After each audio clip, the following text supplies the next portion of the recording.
No Maid lasted a week with the rich man's twin daughters. Don't forget to like and subscribe so you can stay close and never miss a new story.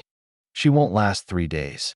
The butler's whispered words cut through the marble foyer like a blade. Security cameras blinked red in every corner. Somewhere upstairs, a door slammed so hard the crystal chandelier trembled. Karina Alvarez clutched the crisp white uniform tighter, her knuckles white against the fabric. 24 hours. That's all she needed to prove herself. Just long enough to secure the salary that would save her sister's life. No Maid has lasted a week. The butler continued, his weathered face grave. They scream, they quit, they run. The Ashford twins, they're not like other children. Another crash echoed from above. This time, something shattered. Karina's heart hammered against her ribs, but she lifted her chin. I won't quit. I've dealt with worse than spoiled kids. The butler's laugh was hollow. Mrs. Alvarez, you have no idea what you're walking into. But Karina was already climbing the grand staircase, each step echoing like a countdown. At the top, two identical doors stood slightly ajar. Behind one, she could hear muffled sobbing.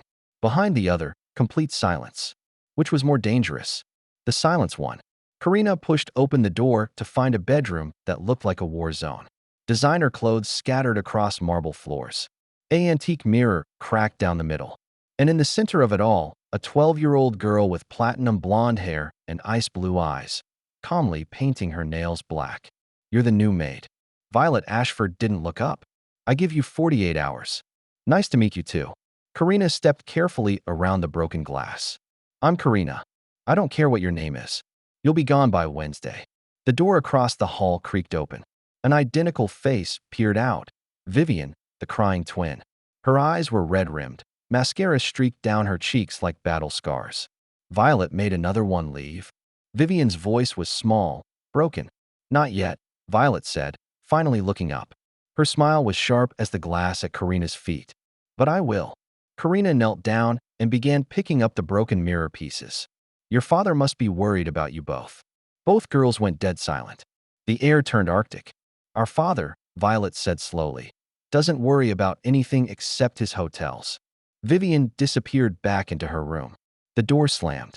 Karina continued cleaning, each piece of glass catching the afternoon light like tears. She could feel Violet watching her every move, waiting for her to crack, to run, to prove that she was just like all the others. But Karina had buried her mother at 16 and raised her sister alone. A couple of hurt kids wouldn't break her, even if they were trying their hardest to break her first. Day 2 arrived with the sound of screaming. Karina bolted upright in her small staff bedroom, heart pounding. The clock read 6:17 a.m. She threw on her robe and ran toward the sound, her bare feet slapping against cold marble. The screaming was coming from the kitchen. She burst through the double doors to find chaos. Flour coated every surface like snow. Raw eggs dripped from the ceiling. And in the middle of it all stood the twins, covered head to toe in pancake batter, pointing at each other accusingly. She started it. Vivian shrieked. She's lying. Violet shot back. The head chef stood frozen by the industrial stove, his face pale with shock. 3 other staff members huddled in the corner, afraid to move. What happened here? Karina demanded. The little demons destroyed my kitchen, the chef exploded. I'm calling their father immediately. No. Karina's voice cut through the chaos like a knife. Everyone out. Now. But. Everyone. Out. The staff fled.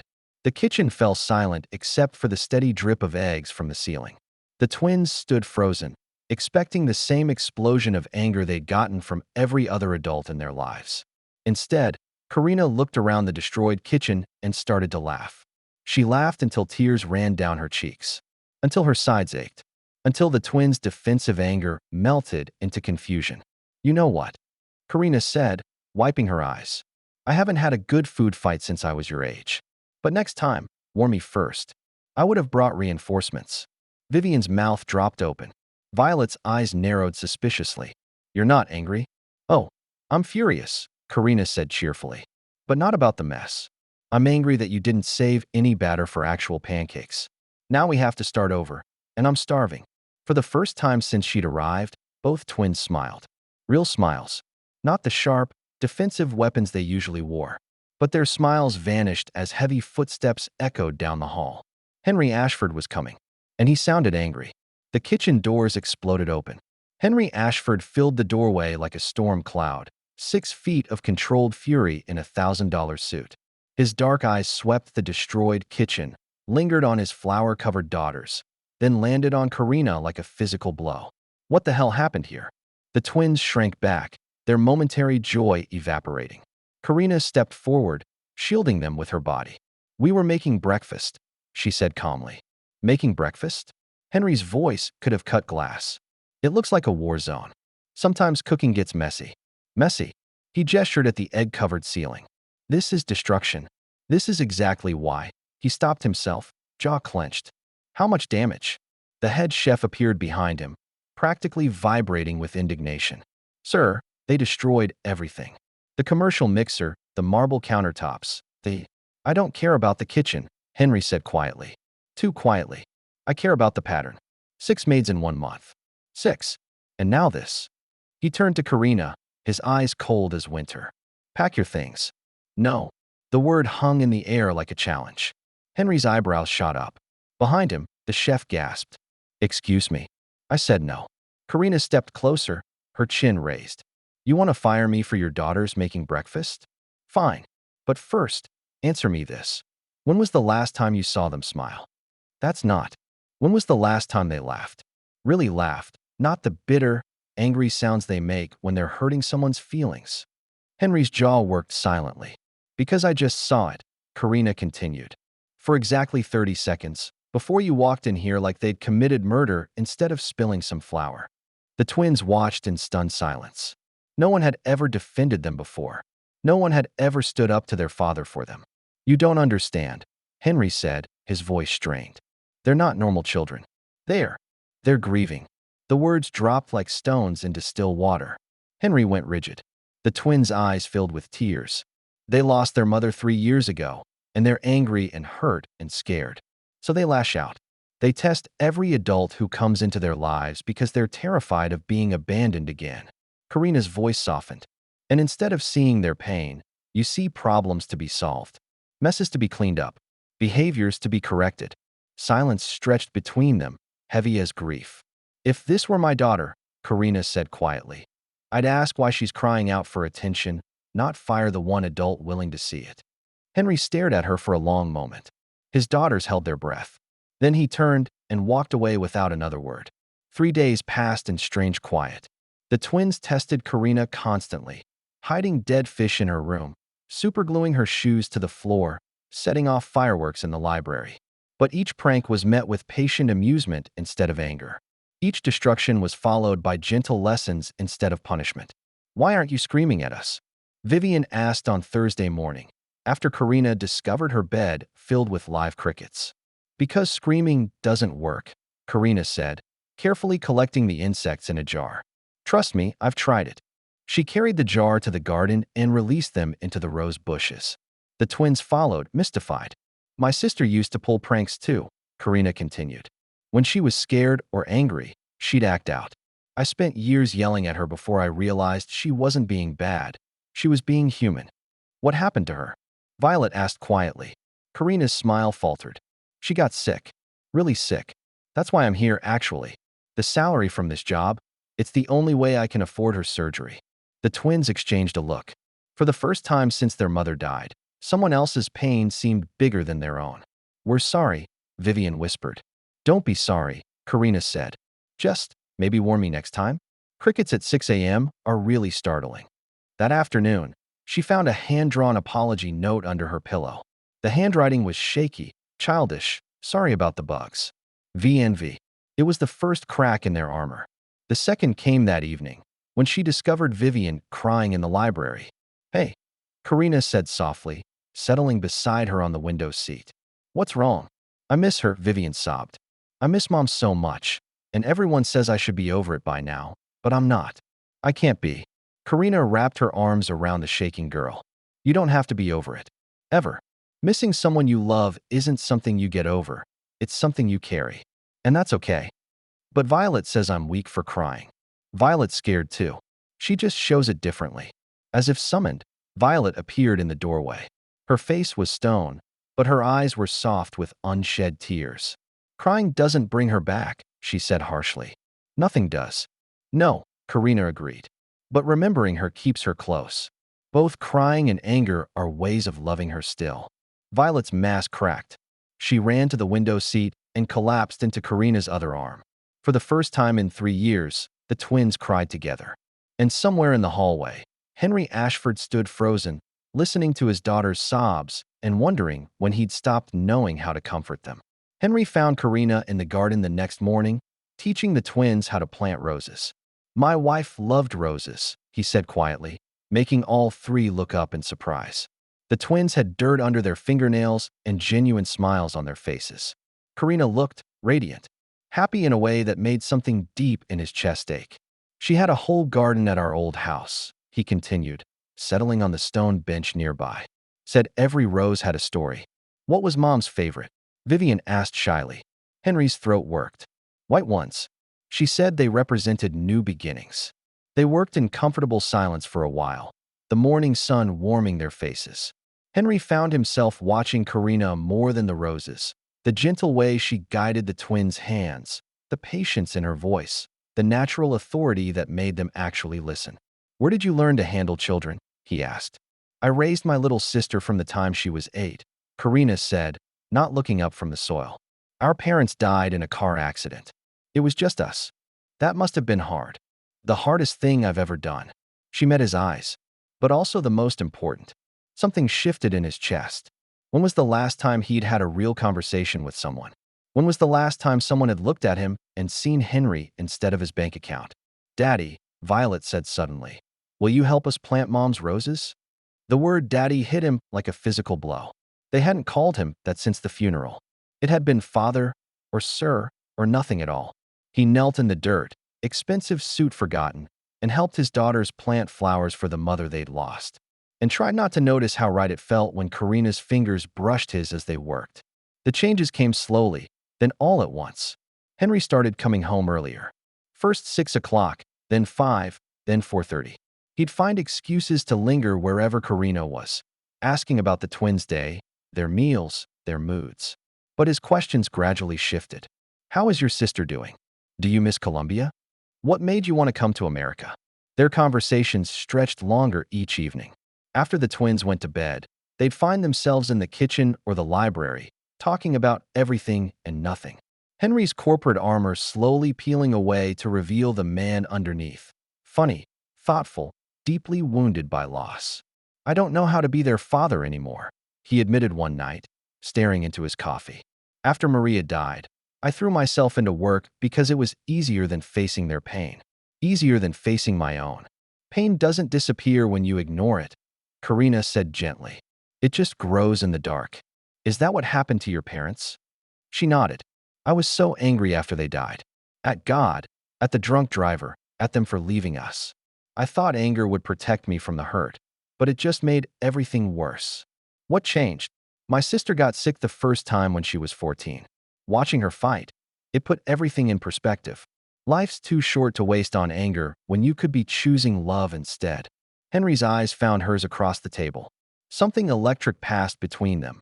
Understanding, attraction, connection. "Karina, I should go to bed," she said quickly, standing. "Early morning tomorrow." But as she passed his chair, he caught her hand. Her skin was warm, calloused from work, real in a way that made his carefully controlled world feel suddenly fragile. "Thank you," he said quietly, "for giving me my daughters back." She squeezed his fingers gently. "They were always yours, Henry. You just forgot how to see them." That night, neither of them slept well. It happened on a Tuesday. Karina was in the library, reading to the twins before bed, something that had become their nightly ritual. Charlotte's Web, at Vivian's request.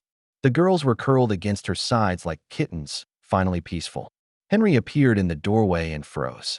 The scene was so perfect, so much like the family life he dreamed of once upon a time, that his chest physically ached. Karina looked up and smiled, and the world tilted sideways. "Did we miss bedtime?" she whispered. "No," he said, voice rough. "I just wanted to say good night." The twins hugged him, actually hugged him, before padding off to their rooms. Suddenly the library felt too quiet, too intimate. with just the two of them surrounded by books and moonlight. "They're different children than they were a month ago," Henry said. "They're the same children. They just feel safe enough to show you who they really are." He moved closer. "And what about you? Do you feel safe here?"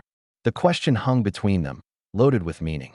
Karina's breath caught as he stepped into her space, close enough that she could smell his cologne, see the flecks of gold in his dark eyes. "Henry, I know I'm your employer. I know this is complicated, but I need you to know what I feel for you has nothing to do with you being their nanny and everything to do with you being you." His hand cupped her face, thumb brushing across her cheekbone. Her eyes fluttered closed. "I think about you constantly," he whispered. "When I'm in meetings, when I'm traveling, when I'm lying in bed at night. You've turned my world upside down." Karina's hands fisted in his shirt, torn between pulling him closer and pushing him away. "The girls need stability," she breathed. "If this goes wrong, it won't go wrong. You don't know that." He leaned closer, close enough that their lips almost touched. Almost. "Karina." She stepped back suddenly, panic flashing across her face. "I can't. I'm sorry, I can't risk this. I can't risk them." She fled the library, leaving Henry alone with the ghost of what might have been. Neither of them noticed Margaret Chun, the house manager, standing in the shadows of the hallway. Watching, planning, seething with jealousy. Margaret Chun had worked for the Ashford family for 8 years. She'd been Maria's confidant, Henry's trusted advisor, the twins' firm but fair disciplinarian. She'd held this family together through tragedy and chaos, and she'd done it all while harboring a secret, burning love for Henry Ashford. A love she was certain he would return once enough time had passed, once the grief faded, once he was ready to move on. She'd been patient, professional, perfect. And then Karina Alvarez had walked through the front door and destroyed everything in 6 weeks. Margaret watched from her office window as Henry laughed, actually laughed, at something Karina said in the garden. Watched as the twins ran to show Karina their drawings instead of bringing them to her. Watched as the family she'd helped hold together formed a new shape that didn't include her. Mrs. Chun, the new kitchen assistant, hovered in her doorway, nervous. "The invoices you requested?" Margaret took the papers without looking at them. Her eyes were fixed on the scene below, where Henry was teaching Karina to ride his motorcycle while the twins cheered from the safety of the terrace. When had he ever offered to teach her anything? "Mrs. Chun, are you all right?" Margaret's smile was sharp as winter. "I'm perfect, dear. Just thinking." That night, she made a call to her cousin who worked in jewelry appraisal downtown. By morning, she had what she needed, a pair of antique emerald earrings, worth exactly enough to constitute grand theft. All she had to do was plant them and wait. After all, who would believe a poor Colombian made over the impeccable word of Margaret Chun? It happened on a Friday morning. Karina was in the twins' playroom, helping them build a blanket fort, when Margaret appeared in the doorway with 2 security guards. "I'm sorry to interrupt," Margaret said, her voice cold with false sympathy. "But we need to search Karina's room immediately." Karina's blood turned to ice. "Search my room? For what?" "Mrs. Ashford's emerald earrings have gone missing from the family vault. They're worth $50,000. The twins gasped. Vivian grabbed Karina's hand protectively. "Karina wouldn't steal anything," Violet declared. "I'm sure it's all a misunderstanding," Margaret said smoothly. "If Ms. Alvarez has nothing to hide, she won't mind us looking." But Karina's heart was already sinking. She knew exactly what they would find, and she knew exactly who had put it there. The search took 15 minutes. The earrings were in her jewelry box, nestled among her few pieces of costume jewelry, like glittering accusations. "I've never seen these before," Karina said desperately as the security guards held up the evidence. "I swear to you, I've never seen them." "The evidence speaks for itself," Margaret said, triumph carefully hidden behind professional concern. The twins were crying now, clinging to Karina as if their grip could save her. "She didn't do it." Vivian sobbed. "She wouldn't," but it was too late. Henry was already walking through the door, his face like granite as he took in the scene, his daughters in tears, his trusted house manager looking vindicated, and the woman he'd been falling in love with standing accused of theft. The betrayal in his eyes was worse than any punishment. "Pack your things," he said quietly. "You have 1 hour." Karina's hands shook as she folded her few belongings into the same battered suitcase she'd arrived with. 6 weeks. That's all it had taken to fall in love with this broken family and believed she could help heal them. That's all it had taken to fall for a man who looked at her like she was his salvation. A man who now believed she was a thief. She could hear the twins crying in the hallway, Margaret's voice telling them to go to their rooms, that everything would be fine now. As if Karina had been an infection that needed to be cut out. A soft knock made her look up. Henry stood in her doorway, his face carefully blank. "The car is waiting," he said. "Henry, please. You have to believe me. I would never." "The evidence was in your room, Karina. In your jewelry box." His voice was flat, dead. "Did you think I was so stupid I wouldn't notice when $50,000 of my family's jewelry went missing? Someone planted them there." "Who? Margaret? She's been with my family for 8 years. She was Maria's closest friend." The name hung between them like a weapon. Of course, Maria's friend. The perfect, trusted employee who would never lie, never scheme, never plant evidence to destroy a perceived rival. "I needed this job," Karina said desperately. "My sister needs surgery. Why would I risk everything for a pair of earrings?" Maybe $50,000 seemed worth the risk. Each word was a knife between her ribs. This was the man she'd started to love? This man who could look at her and see nothing but greed? "You're right," she said, her voice going cold. "I forgot who I am for a minute there. Just the hired help, right? Just another woman trying to get her hands on your money." Something flickered in his eyes. Pain, regret, but it was too late. "The car is waiting," he repeated. Karina shouldered her bag and walked toward the door. As she passed him, she stopped. "I love those girls," she said quietly. "Whatever you think of me, whatever you believe I've done, I love them. And they love you more than you know. Don't let your fear destroy that." She was halfway down the grand staircase when she heard footsteps running behind her. "Karina, wait." The twins came flying down the stairs, throwing themselves into her arms with desperate sobs. "Please don't leave us," Vivian cried. "Please don't leave us like everyone else." "We believe you," Violet said fiercely. "We know you didn't steal anything." Karina's heart shattered into 1,000 pieces. She knelt to their level, memorizing their faces. "I have to go, my loves. But listen to me. You're going to be okay. You have each other, and you have your father, and he loves you so much more than you know. But we need you." "No, you don't. You're stronger than you think.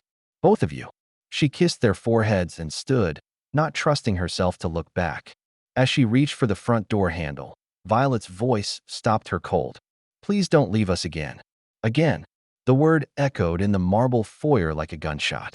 Because, of course, to two girls who'd lost their mother, every goodbye was abandonment. Every departure was death. Karina's vision blurred with tears as she walked out the door and into the waiting car. She didn't see Henry standing at the top of the stairs, his face stricken with sudden understanding. She didn't see Margaretchen watching from the window, satisfaction gleaming in her eyes. But the twins saw everything. And twins, as everyone knows, share everything, including secrets. She didn't do it. Violet's voice was flat, certain, cutting through the library's quiet like a blade. Henry looked up from his laptop, where he'd been staring at the same email for 20 minutes, unable to concentrate. 3 days since Karina left. 3 days of his daughters barely speaking, barely eating, moving through the house like ghosts. "Violet, we've been through this." "She didn't do it," Vivian repeated, moving to stand beside her sister. "United front. We know who did." Henry's blood chilled. "What are you talking about?" "Mrs. Chun hates Karina," Violet said. "She's been mean to her since the first day, making comments, giving her extra work, trying to make her quit." "That's not. Margaret has been nothing but professional." "To you," Vivian interrupted. "Not to us. Not to Karina." The twins exchanged one of their wordless communications. Then Violet pulled out her phone. "We've been watching," she said simply. "Recording. We learned how to be sneaky from the best." She hit play. Margaret's voice filled the room, crystal clear. "Little gold digger thinks she can waltz in here and take over? I've held this family together for 8 years. I won't let some Colombian nobody destroy everything I've built." Henry's face went white. "Where did you get this?" "We've been recording her for weeks," Vivian said. "After we saw how she treated Karina when you weren't around. We thought maybe if we had proof, we could show you. But then you fired Karina before we could," Violet finished. "So we kept investigating." Another recording. Margaret's voice again, talking to someone on the phone. "Earrings are perfect. Valuable enough to be believable, traceable back to the family vault. Once they're found in her room, She'll be gone by morning. The phone clattered from Henry's numb fingers. We checked the security footage too, Vivian said quietly. Mrs. Chun went into Karina's room yesterday morning while she was with us in the garden. She had something small in her hand when she went in. Her hands were empty when she came out. Henry's world tilted sideways. The woman he'd trusted with his family's lives. Maria's friend. The person who'd comforted them after the funeral, held them together through the worst days of their lives. Why didn't you tell me this sooner? We tried. Violet exploded. But you never listened to us. You just see problems to be solved instead of. She stopped, her voice breaking. Instead of hearing what we're trying to tell you. Karina's words echoed in his memory. If this were my daughter, I'd ask why she's crying out for attention, not fire the one adult willing to see it. We need Karina back, Vivian whispered. We need her, Daddy. And you need her too. Henry was already reaching for his phone, his hands shaking as he scrolled through his contacts. But Karina's number went straight to voicemail. The hotel where he'd arranged for her to stay said she'd checked out that morning. She was gone. Find her, Violet said urgently. Please, Daddy. Find her and bring her home. But first, Henry had a house manager to fire. Margaret Chin was packing her office when Henry found her. She looked up with surprise that might have been genuine if he hadn't just heard her voice confessing to conspiracy on his daughter's recording. Mr. Ashford, I wasn't expecting you back from the office so early. Where is she, Margaret? Something flickered behind her eyes. I'm sorry, Karina. Where did she go? I'm sure I don't know. Perhaps back to whatever slum she came from. The venom in her voice was barely contained now, her professional mask slipping. Henry set his phone on her desk and hit play. His daughter's evidence filled the room. Margaret's voice, caught in multiple conversations, revealing the depth of her deception. The planning, the planting, the calculated destruction of an innocent woman's life. Margaret's face went ashen, then flushed with rage. You recorded me? You had those little brats spy on me. Those little brats are my daughters. And they saw through you when I was too blind to. I did this for you. Margaret exploded, her composure finally cracking completely. For this family, I've given you 8 years of my life, Henry. 8 years of holding you together, raising your children, managing your household. And you were going to throw it all away for some cheap little gold digger who? Who what? Who loved my daughters? Who brought laughter back into this house? Who made me remember what it felt like to be human again? Margaret's laugh was bitter. Love? She was using you, taking advantage of your grief, your loneliness. The way you did. The words hit like a physical blow. Margaret recoiled, her face crumpling. That's not. I cared about you. Really cared. Not like her. You destroyed an innocent woman's life out of jealousy, Margaret. You broke my daughter's hearts. You made me believe someone I was falling in love with had betrayed me. His voice was deadly quiet. Get out. Now. Before I call the police. You can't be serious. After everything I've done for this family. You're fired.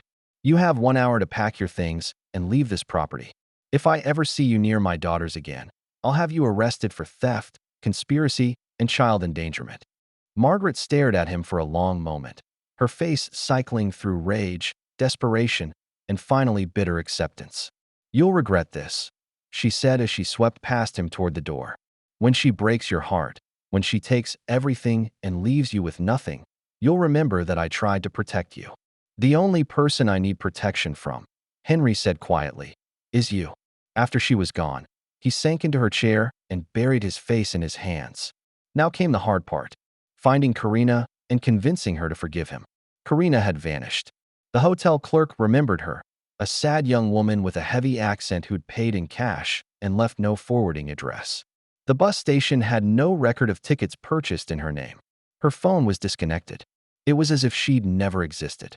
Henry hired the best private investigator in the city, put out inquiries through his business contacts, even reached out to immigration services, though the thought of Karina being deported made his blood run cold. Nothing.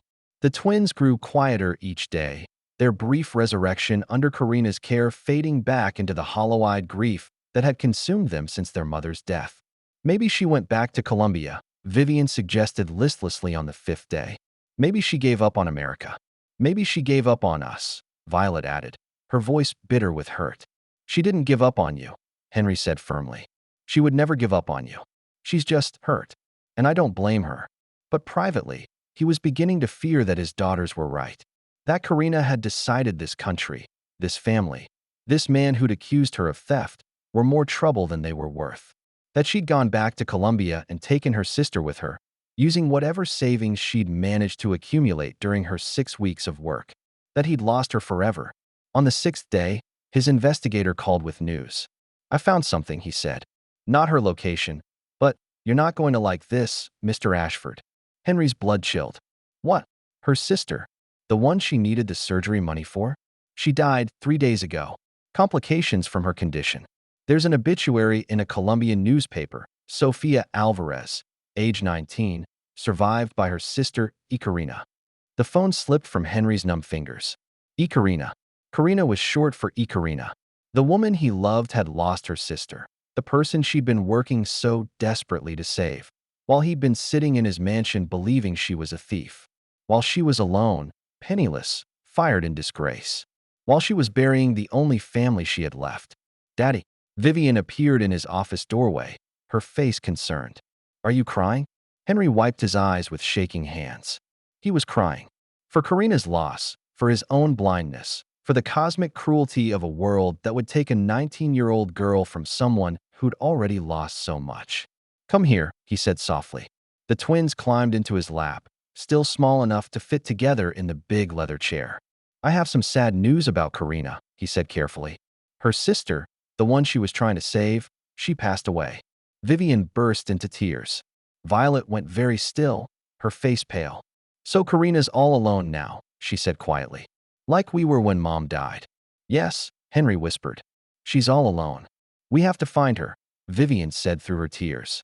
"We have to bring her home. We have to tell her we're sorry," Violet added, "and that we love her." Henry held his daughters tighter, his own tears falling freely now. "We will. I promise you. We will find her and bring her home."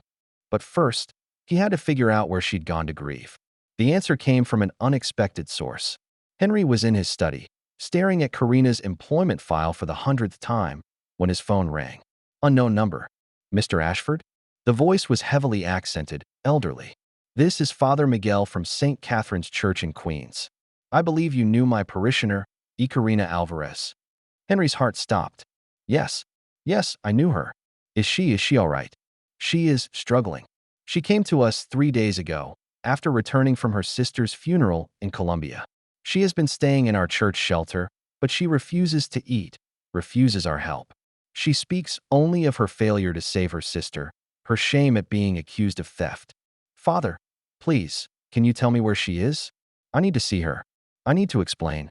She mentioned you, Mr. Ashford, and your daughters. She said she failed them too." A pause. "I think perhaps you failed each other." "Yes," Henry said quietly. "I failed her terribly, but I want to make it right. Please." Another pause. "She is at the cemetery now, Calvary Cemetery in Queens. She goes there every day at sunset to sit by her parents' grave. She cannot afford to bring her sister's body back to America. So, it is the closest she can come to being with her family." Henry was already grabbing his keys. "Father, thank you. Thank you so much.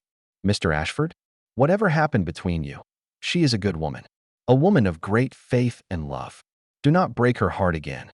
"I won't," Henry promised. "This time, I'm going to fight for her." Henry found her as the sun was setting, painting the cemetery in shades of gold and shadow. She sat on a small stone bench beside a modest headstone, wearing the same clothes she'd left his house in 6 days ago. She looked smaller somehow, diminished by grief and betrayal. She didn't look up when his footsteps approached on the gravel path. "The girls sent me recordings," he said quietly, settling on the opposite end of the bench. "Of Margaret, confessing to planting the earrings." Karina's shoulders tensed, but she didn't respond. "I fired her, and I called the police. She's being charged with theft and conspiracy. Still nothing. Karina, please, look at me." She finally turned, and the devastation in her eyes nearly brought him to his knees. This wasn't just about his accusation, his betrayal. This was deeper grief, older loss. "I'm sorry about Sophia," he said softly. Her face crumpled. "I was too late. Even with your salary, even working day and night. I was too late. It's not your fault, isn't it?" Her voice was raw with pain. "If I hadn't taken that job, if I'd stayed in Queens and worked 3 jobs instead of 1, Maybe I could have gotten her the surgery sooner. Maybe she'd still be alive. Or maybe you would have collapsed from exhaustion and she would have lost you too. Karina, you did everything you could. I failed her. The same way I failed your daughters. You didn't fail anyone. Henry shifted closer, desperate to comfort her. You saved my daughters. You saved me. She laughed bitterly. I'm a thief, remember? A gold digger. Someone who can't be trusted. Each word was a knife in his chest. I was wrong. I was so wrong, and I'm sorry. I'm so sorry. Sorry doesn't bring Sophia back. Sorry doesn't erase the fact that when things got difficult, you believed the worst of me without even asking for my side of the story. She stood abruptly, wrapping her arms around herself. I should have known better. Women like me don't get happy endings with men like you. We get used up and thrown away. That's not true, isn't it? You needed someone to fix your daughters, and I did.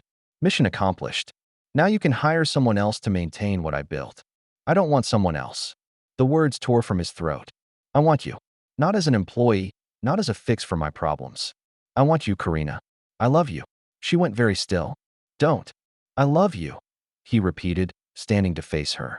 I love your strength, your compassion, your fierce loyalty to the people you care about. I love the way you see straight through people's defenses to their hearts. I love the way you brought my daughters back to life, the way you brought me back to life. Henry, stop. I love you, and I'm not going to stop fighting for you. For us. There is no us. The words exploded from her. There never was. I was the help, you were the boss, and for a few weeks we both forgot that. But your friend Margaret reminded us both exactly where we stand. Margaret was never my friend, and you were never just the help. Then what was I? The question hung between them like a challenge. Henry stepped closer, close enough to see the tears she was fighting to hold back. You were the woman who made me believe in love again, he said quietly. You were the missing piece of my family.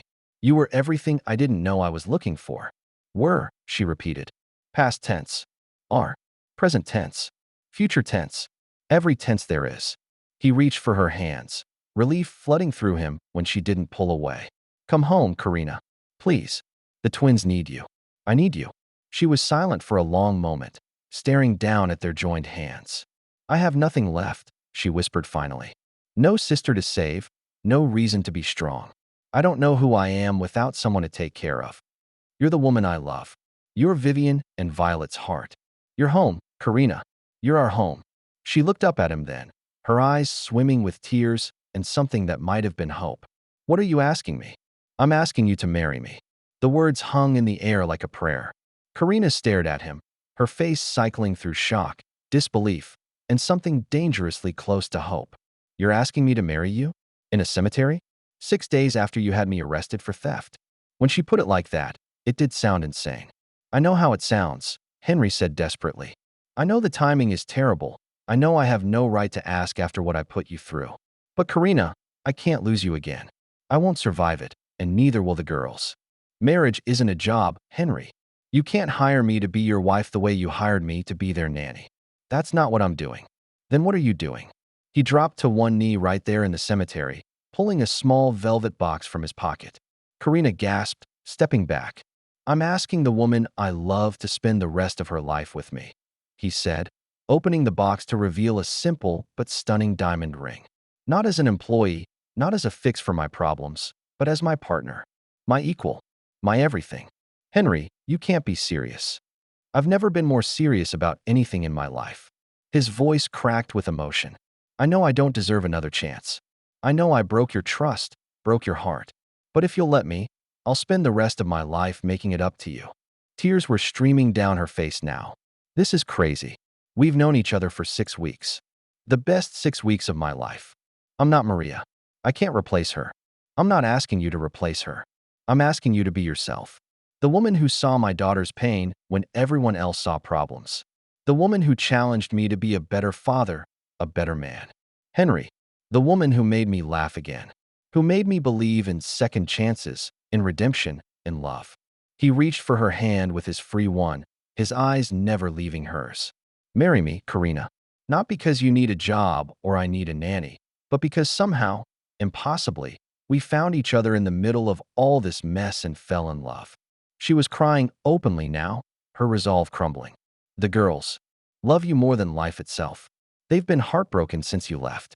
Vivian won't stop crying, and Violet hasn't said a word in 3 days. They need their mother back. I'm not their mother. You are in every way that matters. You chose them, fought for them, loved them when no one else could reach them. If that's not motherhood, I don't know what is. Karina sank to her knees in front of him, both of them kneeling in the cemetery dirt as the last light faded from the sky. I'm scared, she whispered. So am I. But I'm more scared of living without you. She looked at the ring, then at his face, then at the simple headstone marking her parents' graves. What would Sophia say? She murmured. I think she'd say you deserve to be happy, that you've spent your whole life taking care of everyone else, and now it's time to let someone take care of you. Fresh tears spilled down her cheeks. I miss her so much. I know, and that's never going to stop. But she wouldn't want you to stop living because she's gone. She'd want you to choose love, choose hope, choose life. Karina closed her eyes, taking a shuddering breath. When she opened them, they were clear and determined. Yes. Henry's heart stopped. Yes. Yes, I'll marry you. Yes, I'll come home.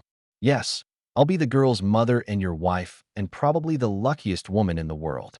He slipped the ring onto her finger with shaking hands, then pulled her into his arms and kissed her like she was his salvation. Which, he was beginning to understand, she was. The twins were waiting on the front steps when Henry's car pulled up the circular drive. They'd been there for an hour, ever since he'd called to say he was bringing someone home. Vivian clutched a hand-drawn, welcome home sign. Violet held a bouquet of roses from their mother's garden, white ones, for new beginnings. When Karina stepped out of the car, both girls launched themselves at her with sounds that were half sob, half cheer. You came back. Vivian cried, wrapping her arms around Karina's waist. You came back to us. We're so sorry, Violet added, her voice thick with tears.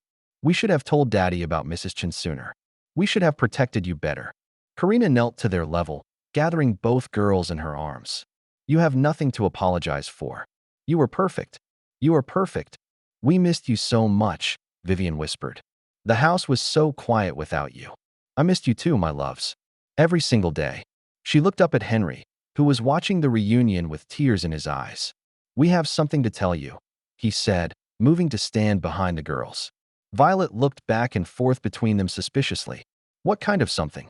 The good kind, Karina said, extending her left hand so they could see the ring. Your father asked me to marry him. The twins' eyes went wide. And I said yes. The squeals that erupted could probably be heard 3 blocks away. The girls jumped up and down, hugging each other, hugging Karina, hugging Henry, talking over each other in their excitement. Does this mean you're going to be our mom? Vivian asked breathlessly. If you'll have me, Karina said softly. Forever and ever? Violet demanded. Forever and ever. Even when we're bad. Especially when you're bad. Even when we're teenagers and hate everything. Karina laughed, the sound bright as music. Even then. The twins exchanged one of their wordless communications, then nodded solemnly. Okay, Violet said. You can be our mom. But we have rules, Vivian added seriously. Oh no, Henry muttered. Here we go. Rule 1. No more horrible nannies. Ever. Rule 2. You have to teach us how to cook without destroying the kitchen. Rule 3. You have to help Daddy remember to come home for dinner. Rule 4. Family movie nights are mandatory. Rule 5. You're not allowed to leave us again. Ever. For any reason. Karina's eyes filled with tears. I can live with those rules. Good. Both girls said in unison. As they walked up the front steps together, a real family, finally whole, Karina caught sight of her reflection in the foyer mirror. She looked different. Lighter. Like someone who'd finally found where she belonged. Welcome home, Mrs. Ashford, Henry said softly, pressing a kiss to her temple. Mrs. Ashford. It had a nice ring to it. They were married 6 weeks later in the garden where Karina had first taught the twins to plant roses. It was a small ceremony, just immediate family, Father Miguel from St. Catherine's, and a handful of Henry's closest friends. The twins served as maids of honor, wearing matching lavender dresses and flowers in their hair. Karina's dress was simple but elegant, chosen more for comfort than spectacle. She carried a small bouquet of white roses, Maria's favorites, with a single red rose tucked in the center. For Sophia. You look beautiful, Vivian whispered as they lined up for the processional. Like a real mom, Violet added. Karina's eyes filled with tears. I love you both so much. We love you too. Now don't cry, you'll ruin your makeup. The ceremony was perfect in its simplicity. No grand pronouncements, no dramatic vows.